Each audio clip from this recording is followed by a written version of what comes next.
Hello, and welcome to the Sad Dads Club podcast.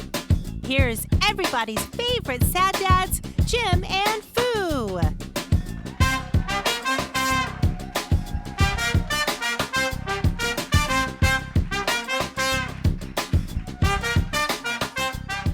Yes. So the atmosphere of peanuts at a ballpark. Yes. Salted nuts. Yes. Do you put in the the whole shell? No. The whole you peanut? shell them. No, I don't. You don't suck the salt off the. Oh no. Oh Jesus, sir. So what's the point of buying salted peanuts then? Just that they salted the inside of the peanut? Well, you still get salt on the nut inside. I'm not going to eat the shell. No, you don't eat the shell. Oh. You don't put the whole like a No, sunflower I'm not seed. going to put that in my face. I put at least 2 to 3 peanuts in my mouth. Okay, like unshelled peanuts is what you're saying. No. Oh, I put 2 to 3 shelled peanuts in my mouth. so just the nut itself. The whole shell. The whole. That's an unshelled peanut. An unshelled peanut. Yes. The whole thing. You put those in your face In my face. like a fucking chipmunk. Yes. Then I remove the entire salt coating. Yeah. Then crack them and tongue out the peanut from inside like a squirrel. That's just too much sodium. No. Yeah. It's just enough. Well, I mean, We just had this talk about you fucking salting a watermelon. You're telling me that a salted peanut is too much salt. always salt a watermelon. I'm just saying it's very good that way. Yeah, you should suck the salt off the peanut. Yeah, but if you did that for a whole bag of peanuts, you would be really salty. I have completed this task. I have unlocked that achievement. The whole fucking nut. The whole fucking bag of nuts. Yeah. Oh, absolutely. I mean, I just like to go to the game and get a bag of nuts and a beer and sit there and crack them and eat them. I mean, and make a fucking huge mess around when where I'm sitting. Venus and I were in. Okay, hold on. Hey. Hi. How you doing? How you doing? Welcome to Sad Dads Club podcast, episode 155. I'm the Lord Foo. I'm Jim. Okay.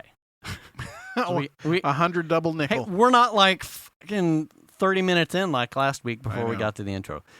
When we were in, I can't remember if we've covered this or not. When Venus and I lived in Chico. Uh-huh. Is that a real place? Limited funds. Yes. Most of which went to rent. And beer. Booze.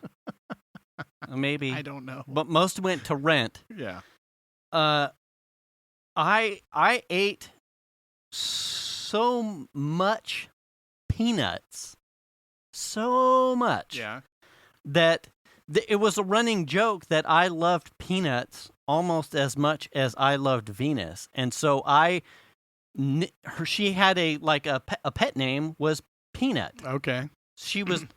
I would call her Was she Peanut. salty also? Was she, hey, I don't judge, but she may prefer salty over bitchy. Oh, well, that's not what I meant, but that's okay. Oh, well, yes to both of those, then whatever the fuck you meant. Wow. Hey. Anyway, so you just ate you gobbled a lot of nuts. I ate a lot of nuts, and I'm sure my probably like gums, like the upper where my enamel has like been etched between the salted peanuts and sunflower seeds and Mountain Dew Pepsi when I was in my 20s at working. Sunflower seeds. Yeah, and I can't eat sunflower seeds, and knowing. Because I can feel it. Like, I can feel, like, right at my gum line, the enamel has started to, like, eat away. I have, like, a small, like, ridge where I can tell I've... Well, I would imagine... certainly abrased. Well, I would imagine that would have some effect on your gums also. Yeah. To a certain extent. If you ate enough. I eat a lot... Well, I used to. I used to eat a lot of sunflower seeds. Bags at a time. Yeah. And when I stopped eating... Because it was a mess. Eating peanuts, shelled peanuts is, it's, the shit gets everywhere. Yeah. I'd switched. No, shelled one. You motherfucker. They were unshelled once I got done with them. but not prior. They were deshelled? Yeah. In my mouth, Oh. I would deshell them manually. I had switched to sunflower seeds because it was just easier. They're more portable. Yeah. But it always struck me as like if you've ever watched like a trumpet player or a trombone player, how the cheeks over time would puff way out. Yeah. Over time, I was never like a seed or two at a time. Ever since I was a young guy, it was like my handfuls went from like a small manageable handful or a little mound to like just like dump the bag, and it was like a small racquetball sized of seeds, and it was like I was chewing tobacco. My cheeks would puff out. Yeah. It was now substantial. I don't like that method.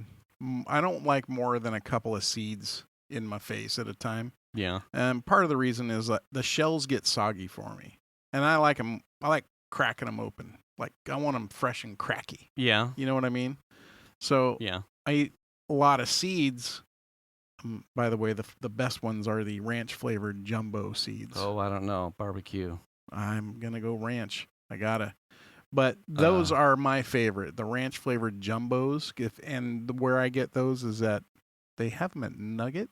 Really? Yeah. Are they David's I was buying or the the big Spitz? No, they're jumbo. The David Jumbo. Oh. Yeah, jumbo brand. I've bounced around. Mm-hmm. And I always end up returning back to David's. Now, I think David does like a jumbo seed now, too. I don't think anybody sells the seed size that I'm familiar with as I grew up, which was like a much more small. I think everyone's using the genetically engineered monster seed. I would imagine this is. I don't know if you know the brand I'm talking about. These are the ones that I would always buy. These jumbo ranch ones. I recognize the label. They have them at Nugget, and I specifically would go to Nugget to buy the jumbo ranch ones, and they come in the big bag. Yeah. So I would buy like 2 or 3 at a time, so I would make sure I had enough. Right. And it takes a while to get through a bag, but I had to stop eating them because too much sodium. Number one. And mine was more that I think somewhere in between one of the kids. Yeah. The kids and the dentist, it was like, or I ran across a cavity or a filling. Oh, no. What it was. You're going to need to stop eating sunflower seeds. What son. it was playing basketball, adult rec league basketball. Hold on. I would chip a tooth. Well, I'm sitting here imagining you getting like hit on a pick or something and seeds just coming out of your face. Oh, no. Oh, okay. It was that's not playing basketball, catching like an elbow or something, or just. So they were weakening your teeth? Is that what you're saying? No. Oh. I just would. Oh, it would happen. It would happen. I would. Okay. I would chip. I think I've chipped both of my 2 front incisors. Yeah. And so, in getting those repaired, clean. Oh, you've got like a cavity here, and I make a follow up to get that repaired, and then that usually is like a precursor to like a oral overhaul kind of thing. Right. And I think it had been probably a month since I had consumed like what I would consider my normal bag over a span of a weekend or something. Uh-huh. And I think somewhere midweek I had this dentist appointment, and the dentist said something about how essentially my inner cheek was completely shredded. Right. From the salt and then squishing and then being desanguinated and dehydrated. And then I would have like a tick where I would, once I was done with like a bag, like that loose flap destroyed dehydrated skin, I would then kind of I do that all the time. Kind of chew on it. Yeah.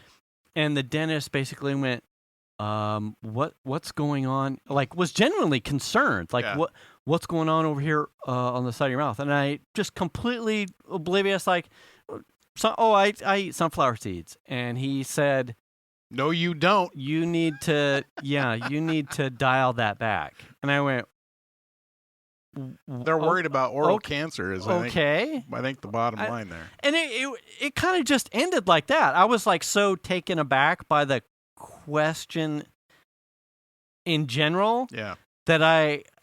And it was always in the back of my mind, like I always seem to kind of like be picking at the side of my mouth after a bag. But I never really, he's like, yeah, that's not you. And then it was done. And I just like, okay, well, I'll dial it back. And because now it's been so long between that habit that when I do get a bag of sunflower seeds and I'm like doing yard work or something, and I'm like, oh, well, if I'm outside for a lot, I'll go get a bag I'll get a bag of sunflower seeds. Yeah. My habit and capacity in which I shove into my mouth, like, oh no, I can fit more in there. I don't want to keep coming back here to hit the bag. I just want to chew something. Have you ever seen like the hamster just shove stuff into the straight pocket? Up, like, yeah, the ones with like the carrots and the guy and they pulls just out. literally disappear, and then they later on just go, and then it all comes out. That's how I eat sunflower seeds. Like it is straight up like trumpet cheek puffed out. Anyway, it's hard to not, and because of that, I just I dial it back. I've had that comment from the dentist, like, "Oh, you like to chew on your cheek?" Yeah, it's like, yeah, sorry, I can feel something there, and then I just kind of chase it, nibble at it until it's gone, and it's gone now. But that was weird. It was a weird encounter to be like called out about it.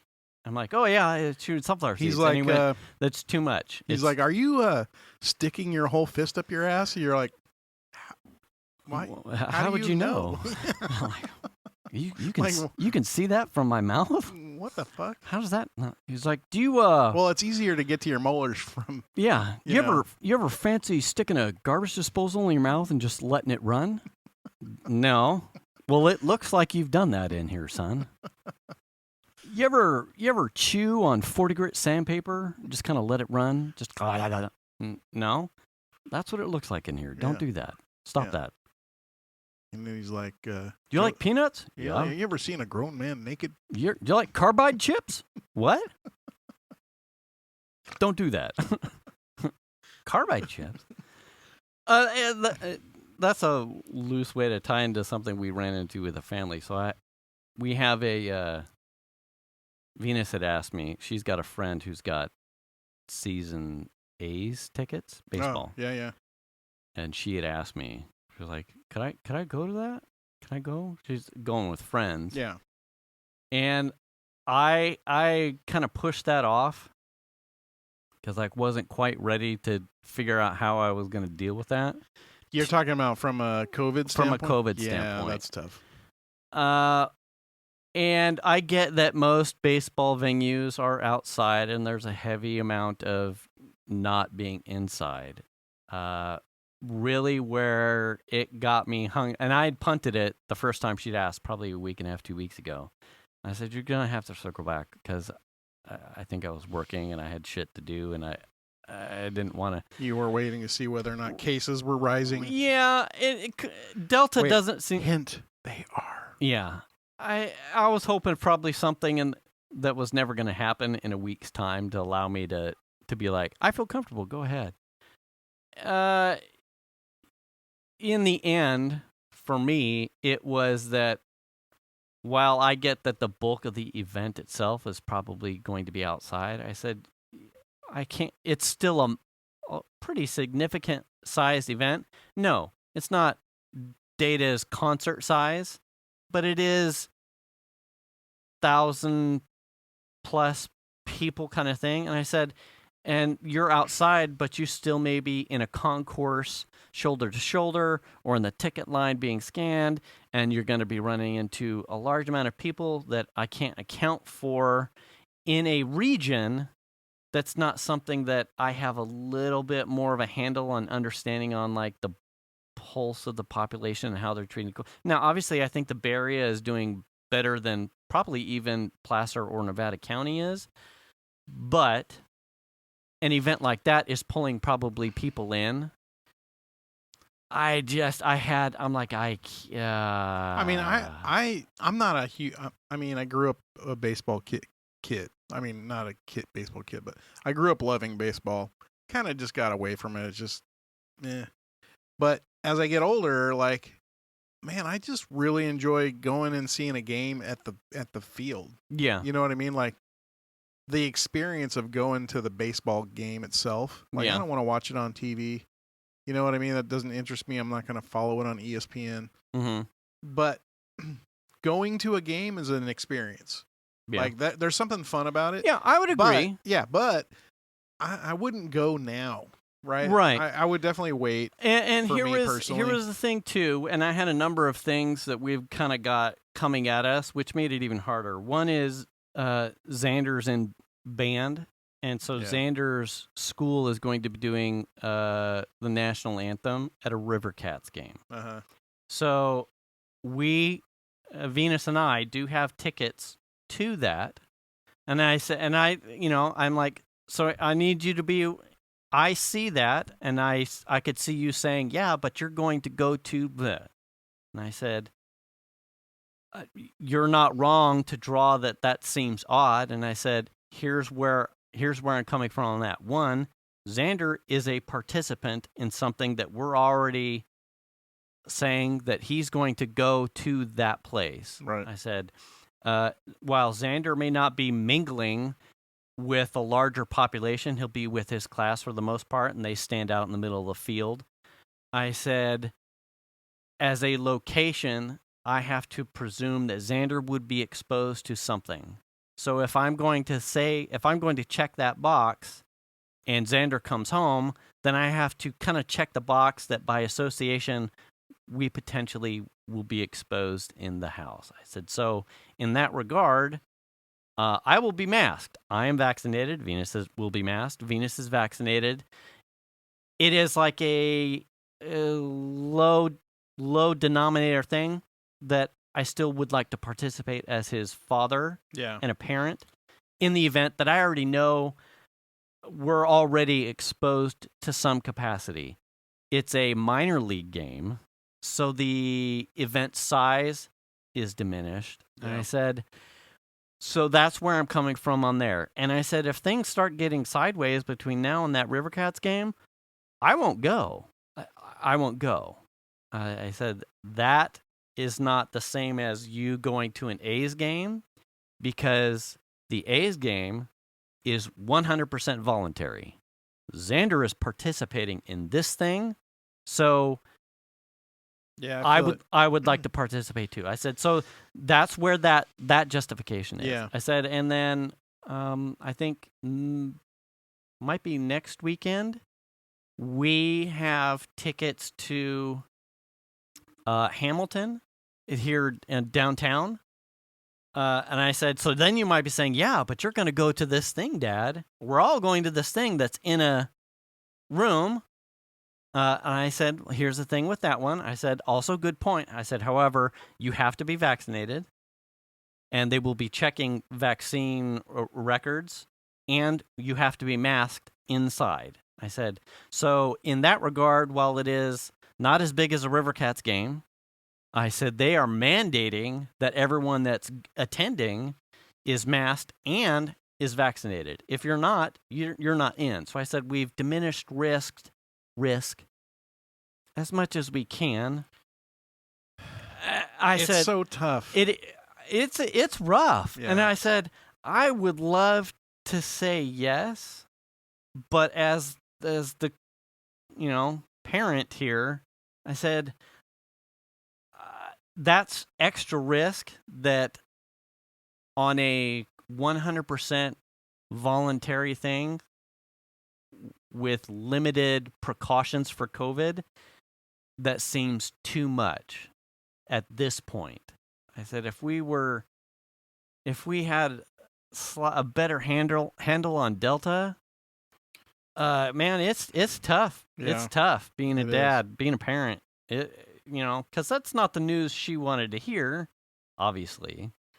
And it's not the choice that I would want to choose, because I would love to have her be able to attend a game with her friends. I mean, I was doing stuff like that at 17 and 18, going to amusement parks with buddies over summer vacation or sports stuff with, probably not No, I think I went to a Niners game or something at 17, 18 with friends. Yeah, So, we used to drive to like Great Yeah. America. Oh and, yeah, you Great know, America, yeah. plenty. So it's like, man, I feel bad, I know. but there are, I'm trying to make accommodations, and then you see the fucking freewheeling douchebags that are doing whatever.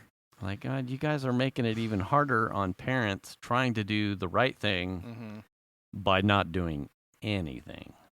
Fucking hell. Yeah. I feel that. Yeah. My manager asked me, he had to come by the house to pick up some equipment, and he's like, "Are you going to be home?" And I just laughed. I'm like, yeah. Yeah. I don't go anywhere. Yeah. And then I told him, sometimes I get to go to Target.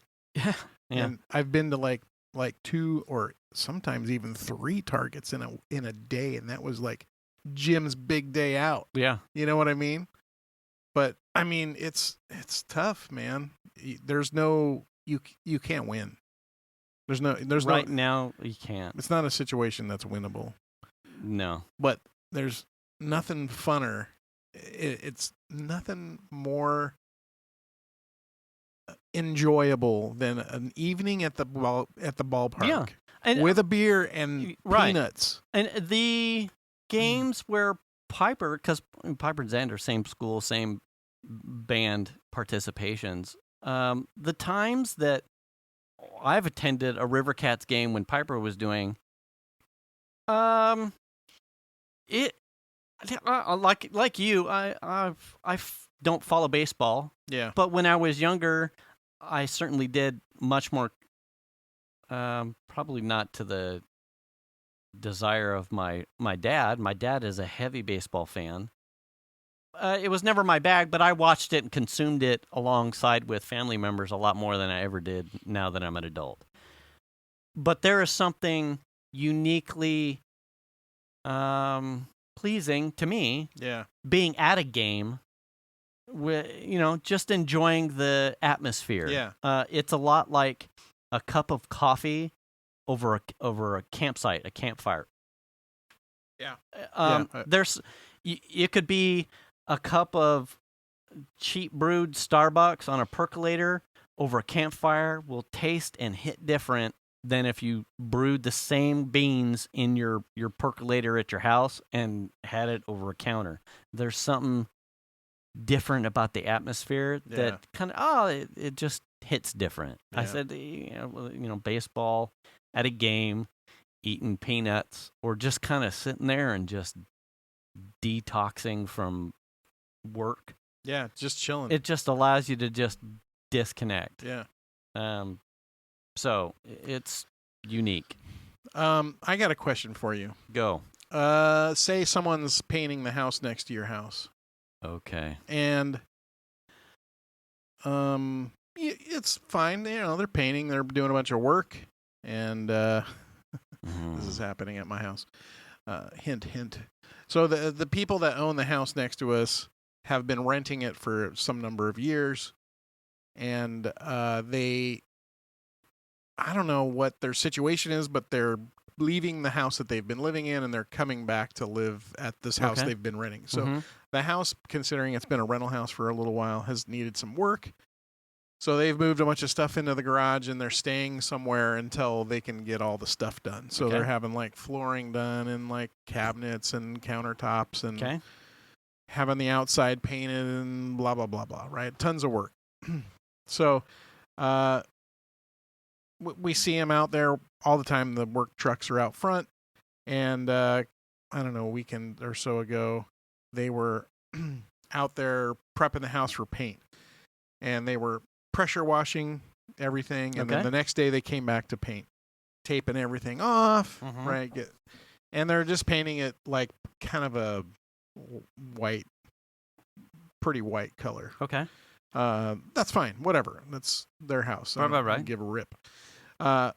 They are painting the side of the house that faces the side of my house. Okay. And the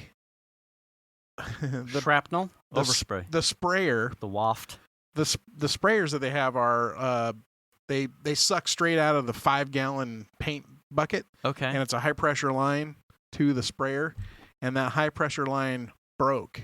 Oh shit. And shot paint up over the fence, all into the rocks on the side of the house, all over the fence on their side, and all across my freshly painted house. White paint.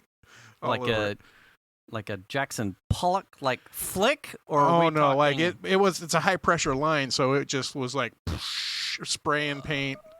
And I will say this, I wasn't mad at all. Well, first of all, we weren't sure what was happening. We were in the house, and my wife's like doing some laundry, and close to where the laundry is, through the bathroom, there's a little window there on that side of the house, and she goes, they're spraying water on our house. And I go, oh, maybe some of the paint chips from the day before they saw and they were cleaning them off. Right. I mean, it's fine.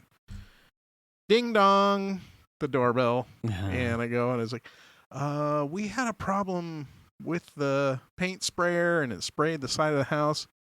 Oh, okay. So I go and it's just speckled with paint all over. And it's kind of nutty. I'm like, oh man, we just painted that. And so they were super cool about it though. I wasn't mad at all, I'm thinking he came over to tell me, so they're gonna make it right. And he's like, do you have any of that paint, or do you know what the color is? And I'm like, yeah, I have some in the garage. And he goes, okay, if you can give me the can. I said, I bought it at Lowe's. It's, this whatever paint. So I went into the garage, grabbed the can, and gave it to him. He goes, is it okay if I take this? Mm-hmm. Sure. So they went to Lowe's and bought 2 gallons of that paint and the color and everything, brought it to me and said, are these the same to you? And I'm looking at him like, yeah. And he said, okay, we're going to paint them. Whatever paint's left over, I'm going to give you. Okay. And he got a guy in the backyard. And then he was asking about the rock, because the rock was kind of showered in paint. Mm-hmm. And it's just river rock, and it's in the side of the house where it's not like we hang out there. Right. It's like, yeah. It's drainage for all intents and purposes from the backyard to the front yard. Right. And I'm like, I don't care about the rock. Like, let's just worry about the house. Right. And they did. They fixed it all up. There's one spot that we have 2 different colors of this gray. There's stucco and there's siding. And the siding has to be touched up anyway because we're not quite finished with painting the house. And he said, oh, do you have this paint? I said, don't worry about that. I got to touch that up anyway. And he's like, okay. I said, if you can just do this, it's fine. Yeah. But it's like halfway through that, I half expected you to end it with, so he took the paint cans and then just dropped the paint cans off and told me, good luck. No, but I mean, that's were awesome. Super professional. Like I wasn't mad at all. Like shit happens. You know what I mean? Yeah. Like, I mean, if it was my car, I might have been pretty upset. Yeah. But the house, it's like just repaint, and they did a great job. No complaints whatsoever.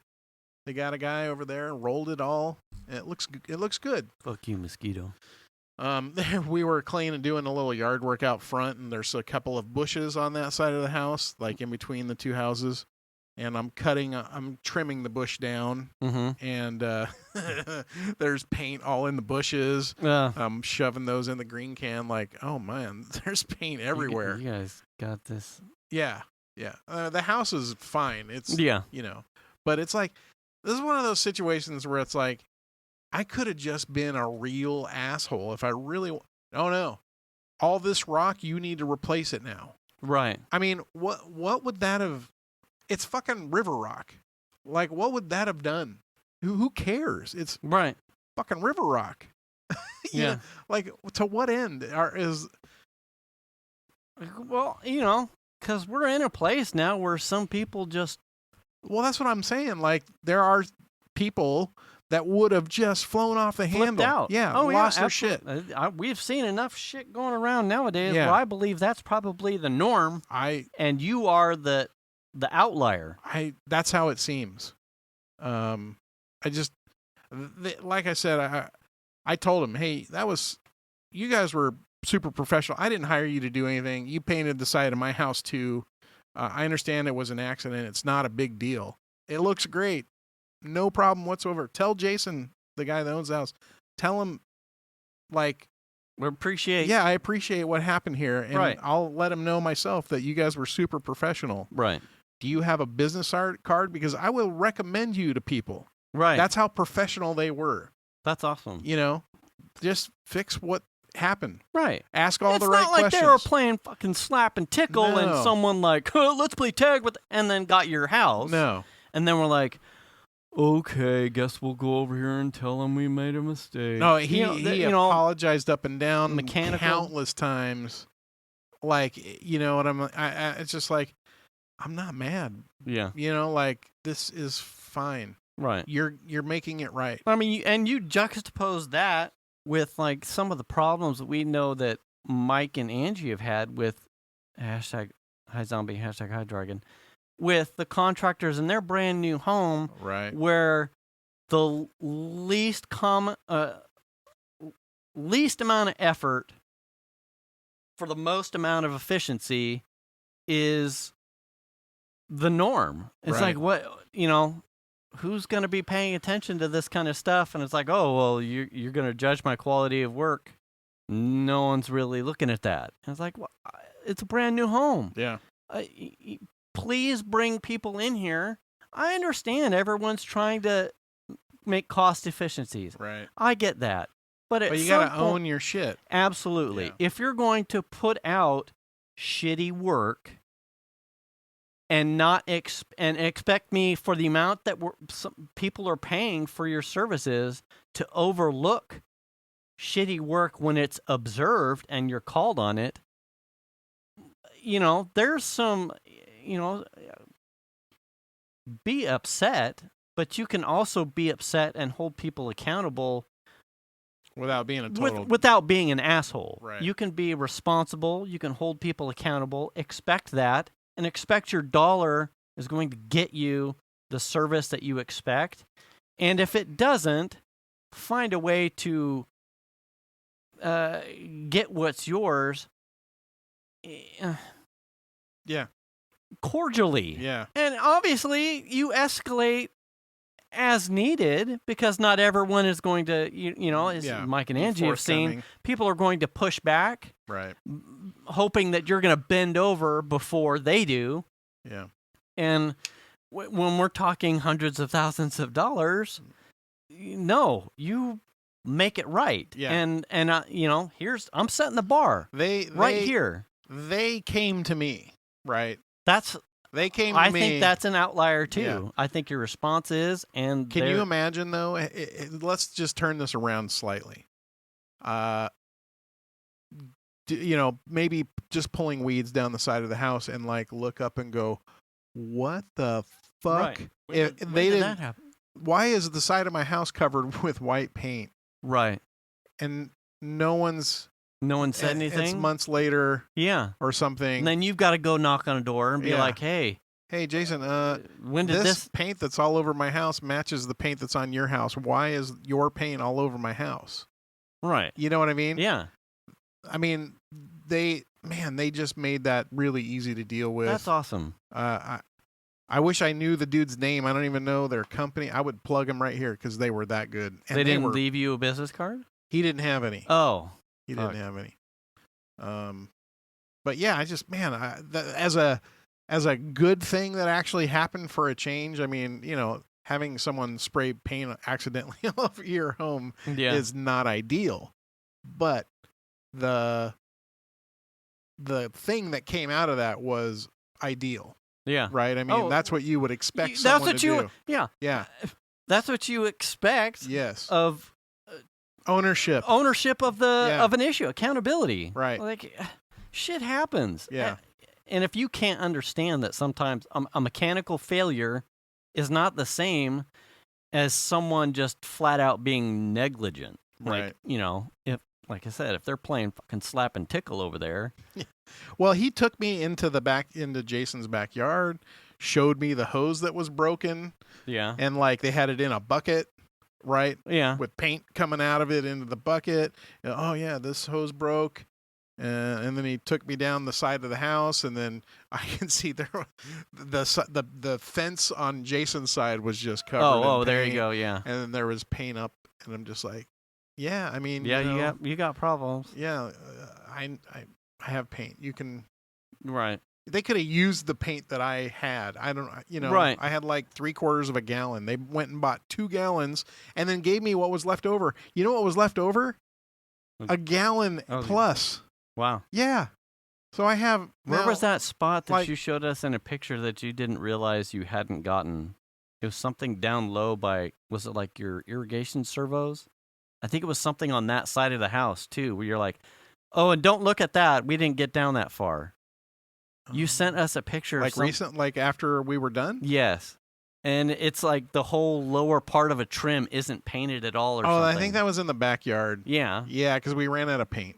Was it? Oh, yeah. And I mean. That's all that we you're like, hey, buddy, you're going to fix that, but, don't look over funny. This is me. It's funny because I'm like, we painted the house ourselves, and if you're standing on my front porch. He's like, yeah, I can tell. If you're standing on my front. Fuck you. There's stucco, which is on the side of the house. There's stucco on the ceiling of the porch, and that's going to be the same color paint as the stucco that's on the side of the house. Okay. The intent was to finish painting that stucco, but it kind of got late, and then I kind of got pissed because Chandler decided he was going to spray all the stucco with the sprayer and oversprayed onto the paint without fucking blocking it out or, covering it or using a fucking board or a piece of cardboard or whatever. He sprayed pretty like within a couple of inches of the siding. Okay. And got overspray of the stucco paint on the siding, which are 2 different colors. And so now fucking datas. It's like I just lost all of my drive to finish painting. Yeah. We're probably 93% there or something. It's pretty close. But now I've got to go back and retouch up the siding, which was done, right? Yeah. In addition to finishing the shit that's the stucco, that's the other. So I've got actually 3 colors to paint now still when I shouldn't, and I'm frustrated by it. Yeah. So I just haven't gotten back to finishing it. Plus it's been hot as fuck and I just won't paint when it's hot. So yeah. But anyway, that as a feel good thing, I thought, man, they handled that super well. Like no complaints. Like, yeah, thank you. Thank you for that's a goddamn bright spot. Yeah, thanks for coming to me and the fucking job they did on the people's house is awesome. They did a great job. Cool. Yeah. So I'm just, I was going to say that was cool. The whole water thing, I could see how, because it's been so hot, the paint probably dried really fast than, I mean, if it was. Oh, it was, probably 90 degrees or whatever. Yeah. And the side of the house was being hit by sun. Yeah. So it's hot. Quick baked. Yeah. So the paint hit it and probably dried like lickety split. It's funny that, I was going to say something, I mean, it being 90. We're back into the hundreds again. Fucking, I'm getting them. Are you? Yeah. It's back into the hundreds again. Yeah. But we had that week and a half or so ago. It was nice. It was upper 80s. Right. Yeah. And the thing is that week or so, the temperature was so low relative that my body was it kicked into it's chilly. It's fall. Yeah. Yeah. Oh, we're rolling into fall. This is the fall season. And then you look at like the forecast and it's like high 80s, low 90s, mid 80s, high 80s. Yeah. And because it's relative, my body kicked in. It was like it's fall weather. I need another blanket on that fucking bed and when in reality it's still fucking hot. Yeah. It is hot. Here's what I've noticed recently for me. It's 100+ degrees outside. I'll go outside. Doesn't feel so bad. Like beginning of the summer when it would get hot like that, it was just like dreadful. When you'd go outside, it was just awful. Yeah. Now, I don't know if it's because the humidity is lower or something, but go outside and it's hot, but it doesn't feel, it's like, yeah, it's warm. It's just it's not that bad. Mm-hmm. Until you have to do something. Like, yeah, push a mower around the yard, which isn't really that hard. It's not very strenuous to push a mower around the yard. Yeah. Or, any little small thing. And then I swear to you, it's like it comes quick. It's like someone just popped a water balloon on my head. I was gonna say, I mean, given the variance that I was just describing, I think I'm sort of becoming acclimatized to heat being so hot. Yeah. That the feeling of it being ridiculously hot doesn't really register until you do a physical activity that gets you above like your body's adjustment to stasis. Your like core. It's like, it's hot, but my body has acclimated to that heat. The moment you do a physical thing, your body goes, okay, damn, it's hot. We need to sweat and we need to cool off, because sitting in your chair at 90 degrees and walking to the fucking mailbox in 90 degrees. No. We need to cool your ass down. Right. Here's your river of crack sweat. Which I have right now, apparently. Dude, it's because we're sitting, and I was fine until I started getting animated. You're talking about it. I'm like, I'm pretty sure I have like a pattern of sweat on my back. What the I was already had like the affinity for sleeveless shit. I cannot run outside or do anything physical outside without having that extra air current running through. Yeah. Like this what you need is like t-shirt is already consuming. Yeah. I mean, you need like a shirt that's got fans built into the side and like little coolers. You need like a intercooler for your bod. Yeah. You know what I mean? Well, then there's the I hadn't really given much thought to, because I think we're also getting the fires. The air quality index stuff. I think that was part of the cooling, was how much smoke was in the air. I think there was some of that too, but it was relative to some of the things that I've seen, being able to exercise at running faster or pushing myself a little bit harder in some of the runs that I've been doing lately. I feel it in my lungs that I hadn't really given, like, why is this getting so hard to... Like, so were you running when it was real smoky? Not terribly, but we were also running, unless it was really bad, during the Paradise stuff.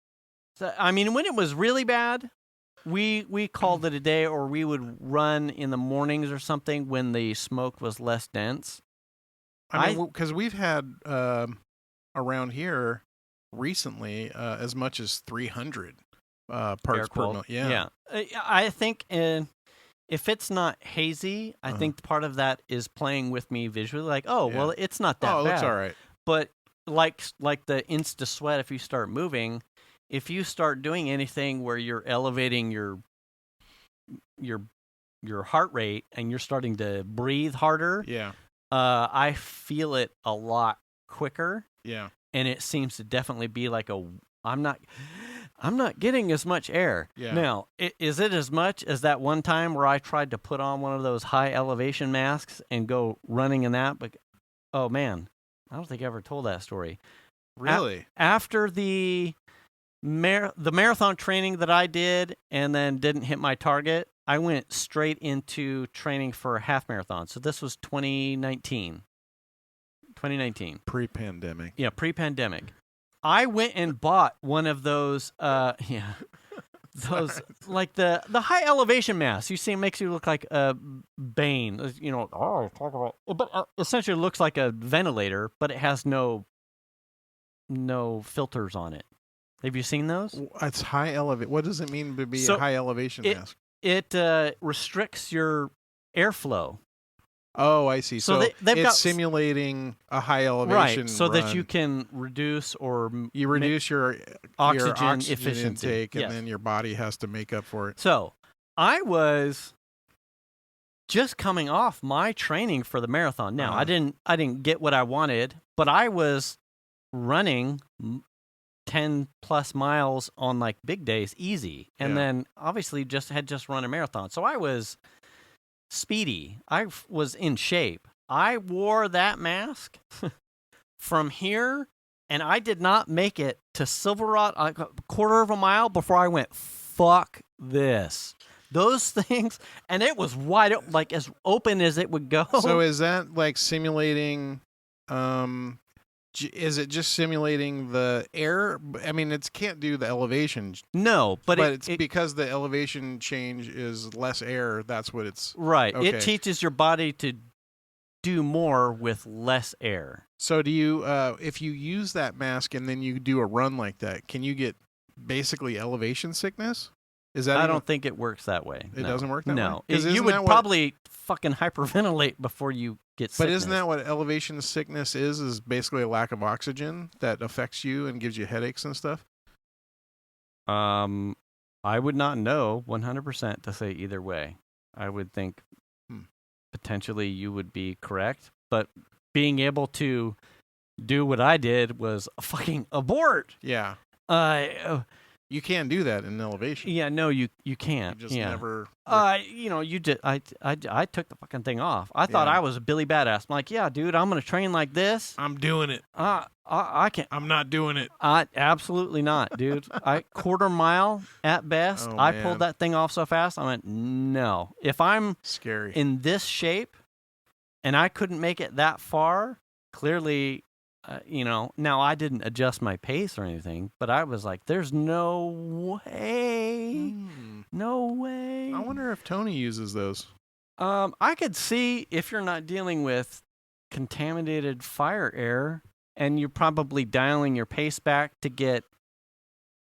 you're training yourself to deal with lower oxygen at a more gradual rate. I just shotgunned it. I was like, well, I know what my pace is. I'm going to wear this mask. I'll wear it wide open-ish, as open as it'll go, but you're still wearing the mask. And I'll just try and see how far I can get. Yeah. That's probably not the proper #I am not a coach. And don't take my advice for running. So I was probably doing it wrong, but it hit me so fast. Yeah. At how I was trying to use it, which was probably wrong. Don't judge me. I realized that I was probably doing it wrong. I'm curious if you used an N95, if you would have a similar thing. It might. Now I was able to run during the pandemic. I wore essentially it was a drape style. A drape mask that like went over my nose. It didn't hang tight. It kind of it was like a gaiter for your nose and neck. So it was pretty wide open on the bottom. I could run in that. Now it did get stuffy, slightly constrictive after like 2 miles because your breath starts to saturate with spit. Right, moisture. And so then it starts to get thick, and so if you're taking big heaves, it's going to feel like you're getting, not even close, but it would be an effect like waterboarding. Like you could start to feel drag on it as it got clean. Okay. So you have to pay attention to your breathing a little bit more. So I could run in something like that. Now an N95 that's doing full face enclosure and the filtering, maybe that's middle ground, but I would still think I wouldn't press it. I wouldn't 50-50. Well, I mentioned a couple shows ago when we were in Ashland, Oregon, and we went to the Ashland Column. Remember? The stairs. Yeah. And there was quite a few people there. So, and you're talking about this column that has a spiral staircase up the middle. Yeah. And so there's quite a few people going up and down the staircase. It was one of those moments where it's like, should I be here? You know what I mean? As far as like COVID and stuff. Right. But I wore a mask. The girls had already gone up and come down. I wanted to go up and fly my airplane off of there. So you're wearing a mask and you're climbing up these stairs. Yeah. And man, it was difficult. Yeah. To recover your breath on a flight of stairs like that. There's like little landings, so you have like a stair chunk. It would go up, and there would be a landing, and then it would go up and be another landing, like every so often. There were a couple times especially towards the top, I would get to the landing and pull my mask off and be like, get a big gulp. Oh my gosh, yeah. It was enough restriction on just the airflow to make it like I'm not fucking sucking enough air into my face fast enough. Yeah. You know what I mean? Oh, yeah. And then it also had the feeling of, okay, I can breathe. Oh my gosh. But then at the same time, you're in this column. Yeah. And you're in this column with other people. Yeah. So you're like sucking in air as hard as you can. Right. So it's self-perpetuating. Yeah. Right. Yeah. It felt dangerous. Oh yeah. To a certain extent. You're like, well, I got to get I got to breathe. Quick. Yeah. And then that outpaces your. Yeah. Yeah. Like I've run into that. I mean, I could be. Just happened yesterday. We were. I'm at the tail end of a run that I'm putting some sauce in.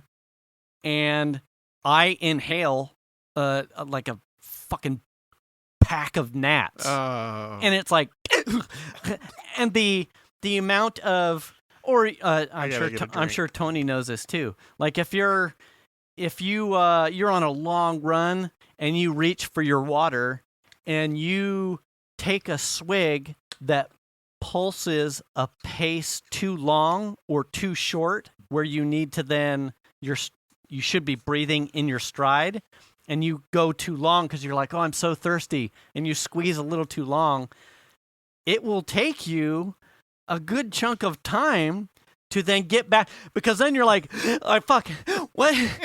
God, but I was so thirsty, god damn it. Because you're drinking for several paces. Yeah. You've held your breath. You're not breathing. Yeah, because you're like, and then, oh, God, I'm done. And then what happened? Then you might choke on the water, and you're like, God damn it, this whole thing's going sideways. I just pull up the yoke, man. I mean, I suck in 2 gnats. I'm like an eighth of a mile from the house. I suck in 2 gnats. I'm pushing my pace, so I've already got dry mouth. I don't have water on me, and so Venus is behind me. On which side I don't quite know, so I'm like raspberrying gnats, I hope, out the side of my mouth, and I realize, fuck, I'm spitting into my wife's face because she's on that side, so now I'm trying, I'm gagging on gnats, and I go to try and spit on the other raspberry on the other side, and the whole raspberries and spitting out gnats is, I can't breathe because I'm choking on gnats. And you're interrupting your breathing pattern. I'm fucking I'm hauling ass. And is that a gnat stuck to my... Hashtag hey Tony. He feels me. He knows. When he gets it, I hope we get an email or a text to Jim saying you know exactly what I'm talking about. It'll happen. He knows. Yeah. He's probably, if he's mid-run right now, he's probably going, yeah, it happens. Yeah. It happens. I think that's typically where he listens to the show, is in his runs. On his runs? Yeah, he knows. Yeah. Like just a little too long. On that note, not just us old guys, I was looking at, because Wood Creek has started their cross country. The one kid who was going to join me on the half marathon thing, of a part of cross country, that got me looking at the high school's cross country team, their times and whatnot. I was curious to see how given a year off, how that translated to some of the sports, particularly the cross country team and running. Right. Like, what would happen to some of these kids? Yeah, right. You're young, in your prime. You're in good training for 1 year. And then year and a half off. You're in a COVID year. Yeah. Where you can't do organized sports. Some of them, baseball, maybe football, basketball, to some degree, was in a hybrid or shortened season. But cross country, for the most part, was calved or shortened or moved way out of whack, that the training season was way truncated. So I looked, that cross-country season just started for Wood Creek. Their first meet was last Saturday, so that was whatever the holiday weekend was, the 4th, something. You're asking me? I don't know the date. Anyway, the computers do all that for me now. Yeah. They just had a meet. So I looked up The 4th. the meet results, and Was it tasty? boys and girls teams are roughly a minute plus shorter Oh, wow. than their 2019 meet times. So is that just the Wood Creek, or was that across the board for the other schools I too? wasn't looking holistically. Okay. I was just, because there's so many. I would have to start. Science, man. What's looking. the deal? One, it probably doesn't help that the air. Yeah. Two, I think time of the kids being able to train or being told to not go outside and run with groups of people, or perhaps not with people who are vaccinated, unvaccinated on the team. Who's to say? Well, I think some of that is part of the season is like practice. Like you have a coach Yeah. who is telling you to do Right. X, Y, and Z for your training. And you have a situation where you have a year off. You don't have that. Right. You don't have anybody pushing you. Yeah. So unless you are a runner, right, you're Right. probably not out there keeping your pace up Right. and doing all And the if things. you're not, I think there's certain probably your classifications. Well, even the gifted kids at Wood Creek, the fast kids, Uh-huh. he lost time.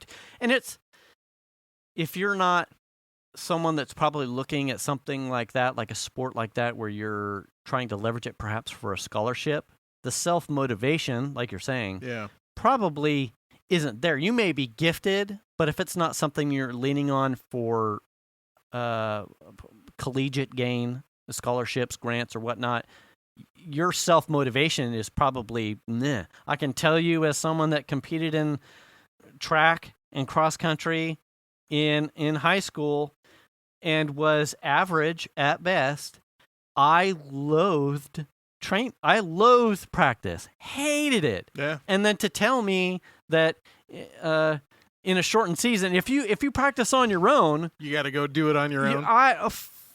No, No. absolutely not. Even I'm gonna go out. I'm gonna go even soccer. goof off with the kids. Soccer for me, guys. like fucking practice was the worst. Like Yeah, I couldn't. I hated going to practice. I mean, I didn't hate it, but I didn't want to do practice. I lived for the games.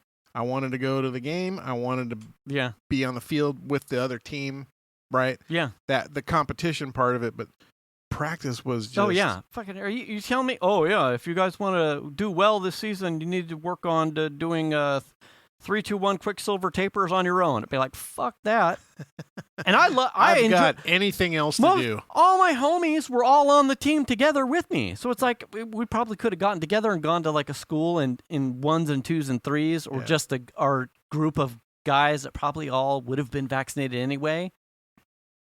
We probably could have, but we would have probably brought a Nerf football, and we probably just would have been fucking 3 flies up and fucking around. No one's going to find a track and do wind sprints.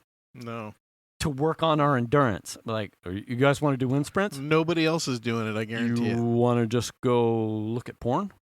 Yeah. Fucking let's go do that. # sorry kids. Shit happens. Yeah. No, I feel that. I mean, totally. I mean, I was like select soccer team. You know what I mean? Yeah. And I can't be bothered. I got talent. I ain't doing that shit. I mean, I'll go to the practice, but what I'm really here for is Saturday. I'm here to show up and kick ass. Yeah. And I can do that. Is it Saturday? Yeah. Oh, it's Thursday? Nah. You want me to run around? You know, it's funny. I remember back in the day, there was Allen Iverson got in trouble. Oh, yeah. Remember that? Talking about practice. Yeah. Yeah. And practice. Not the games where I live and die, but practice. You talking about practice? And there's a whole mindset there.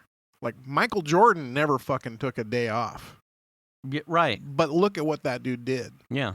I mean, there's something to be said for it, for sure. Right, and that's something that we've talked in the last 3, 4, 5 podcasts about the getting old thing. Yeah. It's like, I can see it. Yeah.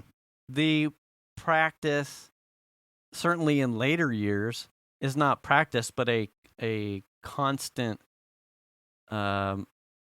need to keep your body in a state where it doesn't get lazy on itself.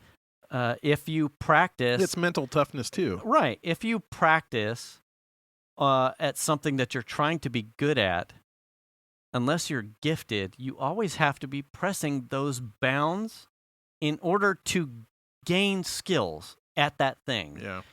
Yeah. I feel for my coaches. The amount of whining and bitching us kids did at that age. There was a select few of kids, though, that were on that page. There were very few of them, but some of them were. Yeah, and a lot of them were also the kids that were real gifted, talented, and were probably using it to some degree for college, for scholar. I mean, doing it in a smart way. Or what about the guy who was gifted and talented and was like, fuck it. And there were some of those too. Dude. Fuck. Man. You got it, man. I only need a little bit of your talent. Yeah. Like, I have to go to practice, and I hate it, and I'm still average. Yeah. Yeah.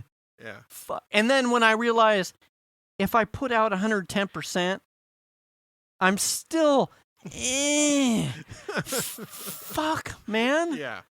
I could do 110% at practice and show up to the game and do 110%, and I'd still be like, Right. Yeah, I get that. Yeah. But some people just fucking show up and they're like, no, you know what I mean? Yeah, just full tilt. Yeah. And you're like, are you tired? Not really. Yeah, what the fuck? How'd you do that? Why don't you ever hate practice like the rest of us? It doesn't really bother me any. You don't even look like you're trying, bro. Not really. Fuck off, dude. You ain't coming to my house for a sleepover. I don't want to talk to you. You know something that I just picked up? Because we've played...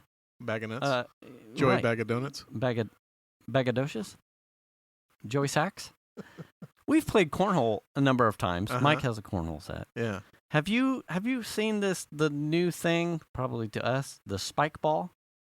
I have, with the like weird little trampoline, and they like there's two pairs. Yes. And they like smack it at the trampoline, and they have to like always hit it at the... So you've seen it. I've seen it. So it's a cross between volleyball, foursquare, handball, and racquetball. Yeah. Like all hands only. In a 360-degree... Around the net. Around the thing.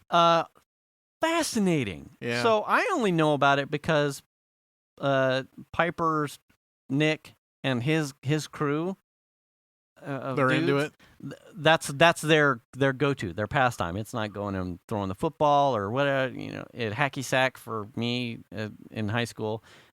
This spike ball game. I don't see what's the deal. Yeah. And when we ran the one time, he explained it to me like rough.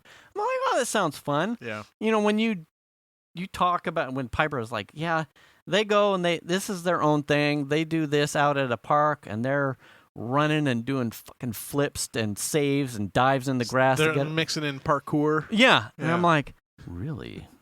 That sounds like something I may be interested in, because let me tell you about in my day, racquetball, I was like, ding, ding, ding, ding, ding, ding. Yeah. So I went and, it was $49.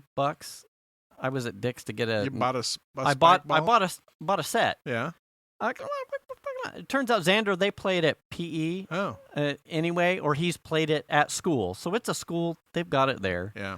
All right, well, if it gets anybody out of the house to fucking play around with me. I don't know, man. All right, let me know next time you go. We gotta fuck around with it. Yeah. Because there's the whole thing with like putting top spin, like racquetball or tennis, on the ball. To get it to zing out. To get it to do wacky shit. Yeah. Now the shit where the kids are doing, tumbles to save it. Yeah. We're outside that.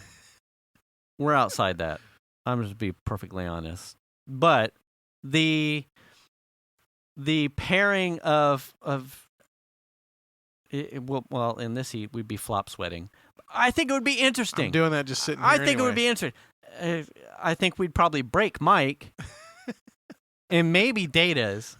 Crack him like a stick. Yeah, be like, go get it. And Mike would be like, I ain't going to get that shit. Fuck you. But I'm curious to try because I mean, if we're being honest, I think cornhole's probably more of everybody's. It probably is. Everybody's. You would not probably be doing spike ball drunk, but we could all do cornhole drunk. Has been proven. Even if you don't want the bags back. Yeah. Because who knows where they are. Fuck the bags. The first time someone has to go chasing down one of those little yellow balls for a 30-second jaunt because someone just totally beamed it, I think we'd be like, no, let's do some shots and then throw cornhole because it all sacks right there. Well, now our next door neighbors, the people with the paint house, the wife is a pickleball player, and she does pickleball tournaments and shit. So which one is pickleball? I don't know what pickleball even is.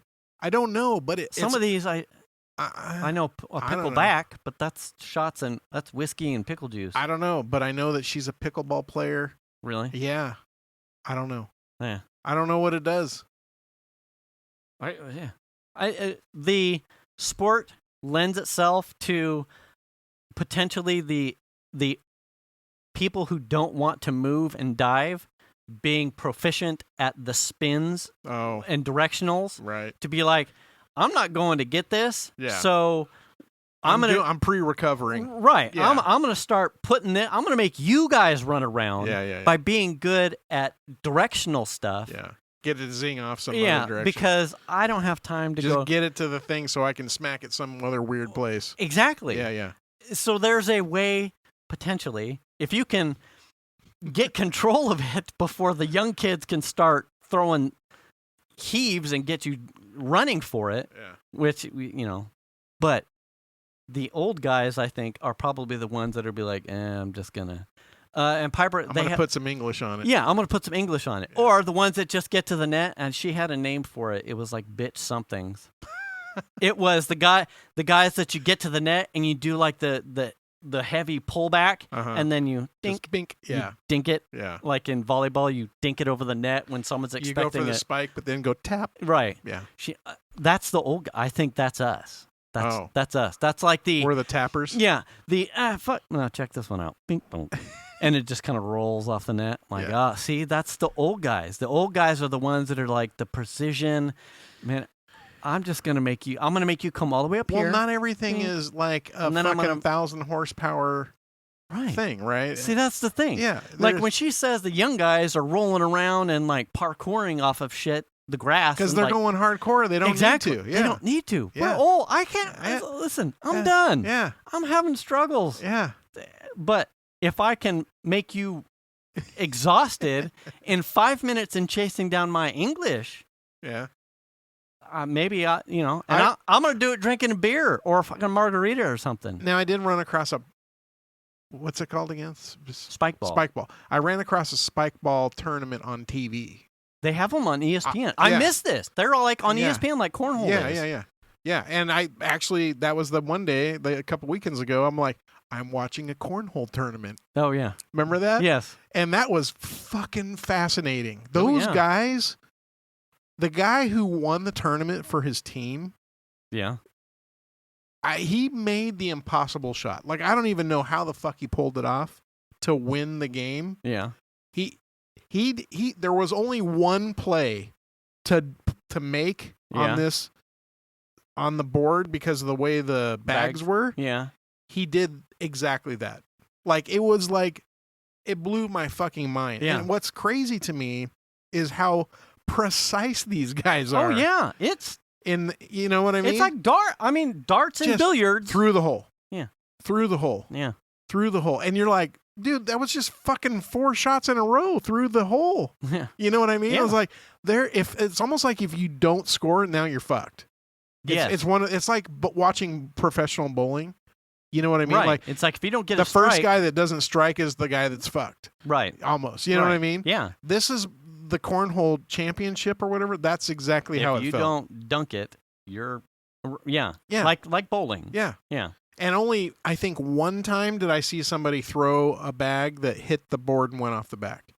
Only one time. that's where that was something that was unique with like darts, in my opinion. It was the bullseye is only good, depending on the type of dart that you're playing.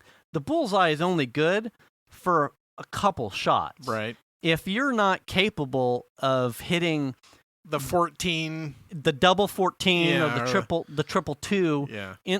in some instances, then you're gonna be hosed. Yeah. Like being able to like, oh, look at me, I could throw the bullseyes all day. But if you play darts at the scoring way, Right. that's only good for so far. You need to be able to call your shot in between the ribbon bands, you know, and if you fuck up, it's over. You know, you could get roasted. We used to play darts back in the day at the Q Club, and the Q Club was at the corner of Douglas and Sierra College, where that Safeway is. Mm-hmm. Right along that edge of Douglas, right up coming up to Sierra College, there was an old crappy bunch of like buildings in there. Yeah. And one of them was a place called the Q Club, and it was just a bar. Is it still there? No, because it's a whole new thing now. No. And it was like a bar that had like pool tables and darts, and we would go in there and play pool and throw darts all the time. We were always at the Q Club. Always. Always. We were there tons. We're at time. Oh. I got one more thing, although on that same note. All right. So tomorrow, the new is Thursday. Matrix movie trailer comes out. Yeah. Speaking of someone that did Matrix 4. Yeah, Matrix 4. In 4D. D's. Oh, yeah, don't choke, bitch. That's what he said. I was looking, I saw the Matrix in the tens of times when I was on contract working for the bank in North Carolina at this small theater. And when I saw the trailer news, really it was yesterday, there was like a bunch of little teaser things, images and whatnot that came out yesterday. It immediately reminded me of this place in Charlotte that Lee and I, who's a friend that got me recruited for the bank, went and saw the original Matrix so many times. At the time, Venus wasn't out there with me. So it was like, we would get off work, go to the movie. You want to go to the movie again? Go to the movie place, watch a Matrix, nerd out about computers and fucking ninja shit. And then the next day, honestly, tens of times. Yeah. It was like I spent a good day yesterday, like in like a nostalgia thing over, man, like I was at that place for hours upon hours watching that movie, and it like wound the clock back. Sorry about that. It wound the clock back when I thought about how much that series of movies was like a part of my young time of being across the country, as well as like it shaped a whole bunch of stuff in that era. Yeah. It was interesting. Your love of sci-fi. Yeah, absolutely. Yeah. And I'm like, man, I didn't realize how excited I was. It's like hearing that song that like triggers that thing, that really good memory from when you were a kid or something, realizing that there was a new Matrix movie with Keanu Reeves as Neo. Man, it was like an instant wind back. Like, man, that was an amazing time for me. Like Harvester of Sorrow. Yeah. No, Metallica song. Ring has like a chord. Yeah, every time I hear it, it reminds me of me hanging out with this friend I had in high school, Mike, and we would sing Harvester of Apples because it was funny. Every fucking time I hear Harvester of Apples. Exactly. Every time that song comes on, I think of that Harvester of Apples time. Yes. Yeah. Every time. I can't not think about it. Yeah. Harvester of Apples. So there you go. There we go. We're good now. All right. Well, you should. I'm going to just recommend a couple things. Well, we both are. Yes. Wear your mask. Wash your hands. Wash your face. Wash your ass. Fucker. Fucking. Return the cart. Where we Get the shot. Get the shot. register to vote in the California elections. And do the kindness. And do the kindness. And we'll catch you next week. Thanks for listening. Bye.